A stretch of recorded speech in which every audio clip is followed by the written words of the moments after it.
अस्सलाम वालेकुम जी। 63A की जो रिव्यू है वो लग गया और मुनीब अख्तर साहब ने इनकार किया या ट्रिक्स कर रहे थे और फिर जो सुप्रीम कोर्ट ऑफ पाकिस्तान के जो जजेस हैं उन्होंने फिर यही फैसला किया कि भाई अब हम आगे चलते हैं, काम को चलाते हैं। उसके ऊपर भी बात करते हैं और फिर ये यानी कि आज का दिन हो चुका हुआ है, कल पर डाल दिया गया है, यानी कि कल बाकी सारे मामलात होंगे। एक दो दिनों में, 3 दिनों में ये सारा निकल आएगा। ये बिल्कुल वाज़ेह, साफ सुथरा और मामला जो है ना, बिल्कुल वाज़ेह है। कोई मतलब उसके अंदर तशरीह के लिए कोई ज़रूरत नहीं है। ये सारी चालाकियाँ और यानी कि आइन को रीराइट करना और ये सब कुछ इसके अंदर वाज़ेह है। अब मैं जो है ना इसी से मुंसलिक ना एक बात करूँगा कि 3 किस्म के जो है ना इस वक़्त में जज मौजूद हैं। तो इस बात को बड़ा समझना होगा, लेकिन पहले ये जो है ना जो मौजू है इसको कंप्लीट कर लेते हैं कि 63A का जो मामला है ना बिल्कुल वाज़ेह है। मुनीब अख्तर साहब और शाह साहब और जो दीगर ये जो हैं जो आप कह लें कि इंटरनेशनल एस्टेब्लिशमेंट के जो आला-कार हैं, वो सिर्फ ये चाहते हैं कि हमारी इजारादारी रहे, यानी कि यहाँ पे हम जो लूटें उसको तहफ़्फ़ुज़ दे दिए मिल जाए पाकिस्तान से बाहर, तो वो उनको मिल जाता है, वो भले जज हों या जर्नैल हों। सच तो यही है। और जो बिजनेसमैन होते हैं वो मतलब इतने नहीं नज़र आते, लेकिन अगर आप देखें तो इन सब के मुस्तकबिल, इनके बच्चों के मुस्तकबिल सबके पाकिस्तान से बाहर है। पाकिस्तान को सिर्फ इन्होंने रखा हुआ है लूट मार के लिए, याशी के लिए। यानी कि जो बच्चे भी हैं ना इनके, तो उनके दो दो पासपोर्ट्स तो होंगे, या एक प्रोसेस में रखा हुआ होगा, या जजेस ने ऐसा रखा हुआ होगा कि हमने यहाँ पे बर्बादी फैलानी है, माल इकट्ठा करना है और जाना है। और यही जो उनका ना दूसरे जो है एस्टेब्लिशमेंट वाले वो भी, और क्या कहते हैं जो ब्यूरोक्रेट्स हैं उनका तो नाम ही ना ले। वो तो उनकी तो पूरी की पूरी जो उनसी है ना जो इंटरेस्ट है वो पाकिस्तान से बाहर ही है, माँ सिवाय वो चंद लोगों के जिनको PMLN खींच कर ऊपर लेके आई है, बस जोर लेके आई है कि आप काम करो, काम करने वाले वो बेहतरीन लोग हैं। लेकिन अभी भी बहुत बड़ी लाट जो उनसी है ना उसके अंदर जो पुराने जो अफसरशाही जो कहलाती थी वो उसी तरह से ही है। सियासतदान हैं थोड़े बहुते, लेकिन बदनाम ज़्यादा। 90% बदनाम है, 10% जो उनसे ना गलत तो हैं ही है। अच्छा, अब मैं बात करने लगा हूँ ये जो 3 किस्म के जज हैं इस वक्त में, अगर आप देखें तो एक तो हैं जो कि आइन और कानून के साथ खड़े हुए हैं और आइन पर चलना, कानून पर चलना वो पसंद करते हैं, और वो जितना पैसा मिलता है यानी कि उनको तनख्वाहों से, वो उसमें वो कहते हैं कि ये बेहतरीन है, बहुत बड़ी रकम है अगर कनात हो तो।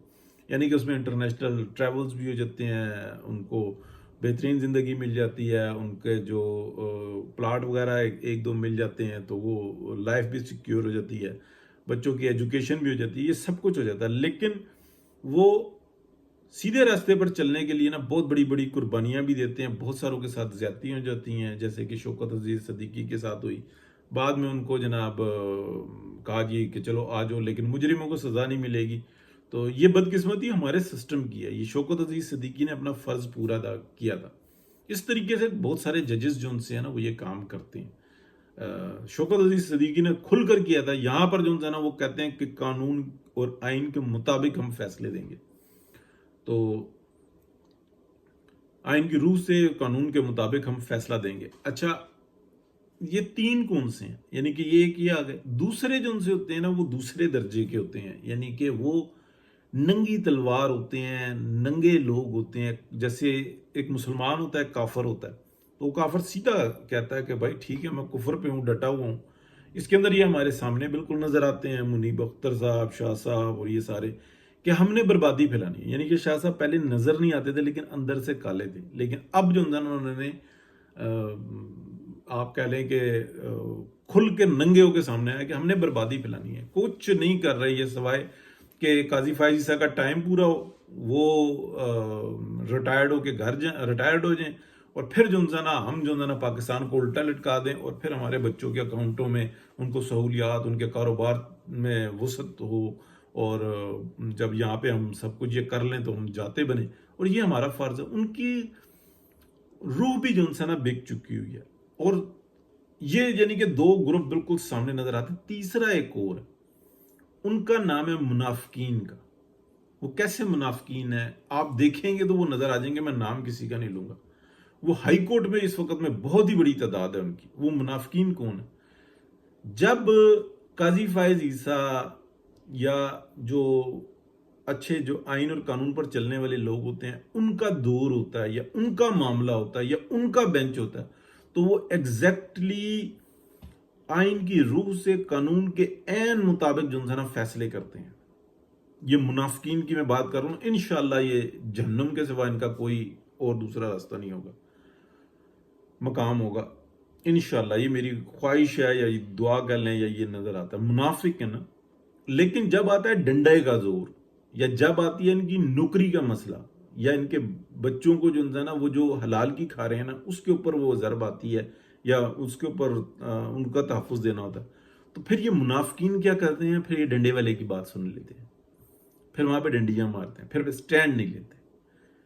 تو یہ جو بدترین جو سسٹم کا جو حصہ ہے نا، یہ فیصلہ نہیں کر پاتے. یہ ادھر بھی چلتے ہیں ادھر بھی چلتے ہیں. لیکن اب آپ دیکھیں کہ میں پہلی بات کی طرف آتا ہوں. جب آئین اور قانون کا مسئلہ آ جاتا ہے، یعنی کہ آئین کی روح سے قانون کے عین مطابق فیصلہ کرنا ہوتا ہے، تو اس وقت یہ بالکل کوئی نہیں رعایت کرتے کہ اگر ہم یہ فیصلہ اس آئین اور قانون کے مطابق کریں گے تو اس سسٹم کو بہت ہی بری ضرب لگے گی. تو اس وقت میں ہمیں آنکھیں کھول کے فیصلہ، اس وقت میں آنکھیں نہیں کھولتے. یہ ایسے لعنتی کردار ہوتے ہیں کہ یہ اس وقت میں آنکھیں نہیں کھولتے. اس وقت میں کہتے ہیں جو بربادی ہو سکتی ہے ہو جائے، لیکن ہم تو آئین اور قانون کے مطابق چلیں گے. لیکن ادھر ہی جب ڈنڈا آئے گا اور یہ کہیں گے کہ اب نوکری ہے یا تمہارا بچہ ہے یا یہ گولی بھی چل سکتی ہے، یہ سب کچھ ہے، اور یہ آپ بچوں سے بھی ہاتھ دھو بیٹھ سکتے ہو، ٹھیک ہے، ادھر ہی جناب یہ سارے جنسانہ یا اللہ ایسے گڑ گڑائیں گے اب میں کیا کروں. اس وقت میں یہ نہیں کریں گے. تو ان منافقین کی وجہ سے نا سب سے زیادہ معاشرہ تباہ ہوتا ہے، اور یہ بدبخت لوگ ہوتے ہیں، اور ان کی بہت ہی بڑی تعداد جو انسان اس وقت میں آپ کو ہائی کورٹس میں نظر آتی ہے. دڑا دڑ فیصلے کر رہے ہوں گے، بہترین کام کر رہے ہوں گے، بہت محنت کر رہے ہوں گے، لیکن جب سٹینڈ لینے کا ٹائم آتا ہے نا سٹینڈ نہیں لیتے. تو یہ معاشرے کا ناسور ہوتے ہیں.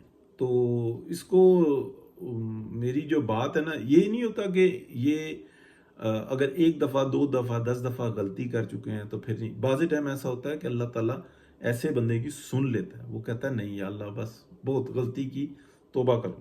توبہ کا راستہ کھلا ہوا ہوتا ہے جب تک وہ موت کا وقت نہیں آ جاتا. تو ٹھیک ہے، یہاں پر ریٹائرمنٹ کا وقت کہہ لیں. تو جو کردار ادا کرنا ہوتا ہے انہوں نے یہاں پہ کرنا ہوتا ہے. جیسے ثاقب نثار یا اس کو ناسور کہا جاتا ہے. یہ بدترین، ناسور بھی چھوٹا لفظ ہے. وہ یہ کہتا ہے کہ میں مرنے کے بعد کتاب آ جائے گی بس. ایسا لعنتی کردار ہے. لیکن سسٹم کی ہماری کمزوری ہے کہ اس کو کٹہرے میں نہیں کھڑا کر پا رہے. آصف سعید کھوسہ کو دیکھیں، یہ جنرل فیض حمید کو دیکھیں، یہ تو صرف مٹی جھاڑ ہیں. تو جو ادارہ جاتی انہوں نے جرم کیا اس کا تو کوئی حساب نہیں ہے. تو کیا وہ معافی ہے؟ معافی نہیں ہے، نہ آئین میں اور نہ انسانیت کی روح سے کوئی معافی نہیں ہے. لیکن بس اپنے قانون بنائے ہوئے ہیں، دوسرے کے لیے یہ، اس کے لیے یہ، اس کے لیے وہ. بہت شکریہ جی، اللہ حافظ.